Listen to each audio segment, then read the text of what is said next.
বর্তমানে অনেক ক্ষেত্রে মহিলারা বিশেষ করে জন্মবিরতীকরণ পদ্ধতি একটা ইনজেকশন আছে, মূলত সোশ্যাল মার্কেটিং কোম্পানির।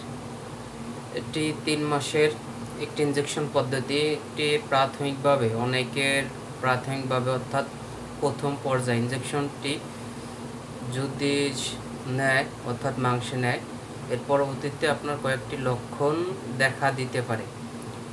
অনেক সময় ব্লিডিং হওয়ার সম্ভাবনা থাকে, শরীরে একটু অস্বস্তিকর বোধ লাগে, বমি এবং নানা ধরনের সমস্যা লাগতে পারে। এসব ক্ষেত্রে যদি অল্প মাত্রায় থাকে, আপনারা সর্বদা একটা জিনিস মনে রাখবে, এটা আপনার ইনজেকশনটা শরীরে অ্যাডজাস্ট হতে কিছুটা সময় লাগে। এর ফলে হতে পারে যদি অতিরিক্ত সমস্যা বোধ ফিল করেন, তাহলে অবশ্যই আপনারা এসএমসি গ্রিন স্টার অথবা এসএমসি সেবাদান কেন্দ্রে অথবা পরিবার পরিকল্পনা কেন্দ্রে আপনারা সর্বদা সবসময় যোগাযোগ করবেন। অবশ্যই সর্বদা মনে রাখবেন, সোমাজেক্ট ইনজেকশনটি 3 মাসের জন্মবিরতীকরণ একটি পদ্ধতি ইনজেকশন। এটি একবার নিলে পুরোপুরি 3 মাস পর্যন্ত একটা মেয়াদ থাকে।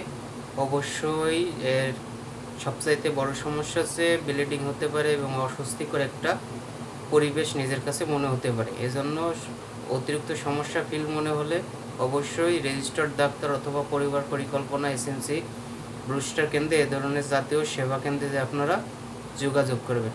আর সর্বদা এই পদ্ধতিতে আপনারা বিশেষ করে যাদের কোলে বাচ্চা আছে, অর্থাৎ 2 থেকে বুকের দুধ খায়, এসব মহিলারা সমাজে ইনজেকশনটি গ্রহণ করবেন না। অন্যরা সবাই গ্রহণ করতে পারেন, তবে অবশ্যই শরীরে অ্যাডজাস্ট হতে একটু সময় নেয়। দিক থেকে আপনারা বিবেচনা করে সমাজে ইনজেকশনটি ব্যবহার করবেন।